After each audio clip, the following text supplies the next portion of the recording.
आपके जो भी प्रश्न है वो कहाँ से उसके उत्तर मिलेंगे? गीता से। इस पुस्तक में सामाजिक, आध्यात्मिक एवं धार्मिक कैसे भी प्रश्नों उनका गीता के आलोक में समाधान किया गया है। ये 4 प्रकार की जातियां मैंने बताया, इसका समाधान कहाँ से निकला है? गीता से।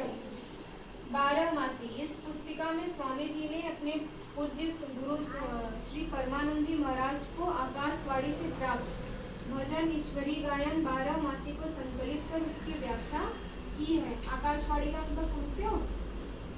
पहले आवाज निकलती थी कि तुम ये बोलोगे या तुम्हारे साथ ऐसा होगा, ठीक है? आकाश से आवाज आती थी, ऐसा माना जाता है। 12मासी के आरंभ में साधना का लघु स्वरूप है। 12मासी क्या है? आरंभ में साधना का लघु रूप है। क्रमशः 12 महीनों के रूप में साधना के क्रमिक सोपानों का वर्णन है। ओम क्या है ये?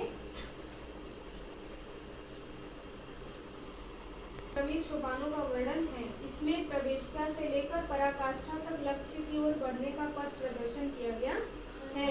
आप शुरू से साधना किस तरीके से करेंगे और अंत तक साधना के द्वारा कहाँ पहुंच जाएंगे, इसका वर्णन किया गया है। अहिंसा का स्वरूप। अहिंसा मतलब किसी पर भी हिंसा ना करना।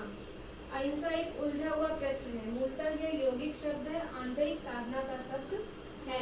समाज में सुख से जीने के लिए दया, सद्भाव, सहयोग, मैत्री, सहिष्णुता, परदुख, कतारता, जीव दया आदि सद्गुण आवश्यक है, किंतु यह अहिंसा नहीं है। इस पुस्तक में हम पाएंगे कि हमारे पूर्वज महापुरुषों ने अहिंसा को किस संदर्भ में लिया है। ये क्या है? ग्लोरीज और योग। ग्लोरीज का मतलब क्या होता है? चमक। अब यहाँ चमक थोड़ी देंगे। योग का कहाँ कहाँ पकड़ है, योग से योग का बल कहाँ कहाँ है, ये देखो, ठीक है?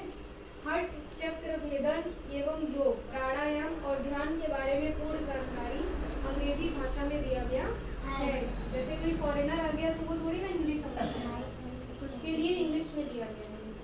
क्या कर रही हो? बाल गीता। विश्व के सभी विद्यार्थियों के लिए 2 भागों में प्रकाशित इस पुस्तक द्वारा विश्व के सभी भावी नागरिकों, बच्चों को विश्व के प्राचीनतम महान ज्ञान श्रीमद् भागवत गीता से परिचित कराया गया है।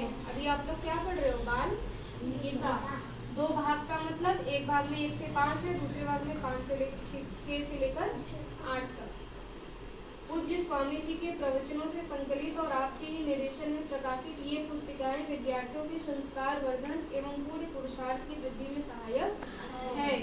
तो ये किस लिए बनाई गई है? आप लोग के संस्कार के लिए, या आप लोगों में अच्छे संस्कार आए, ठीक है?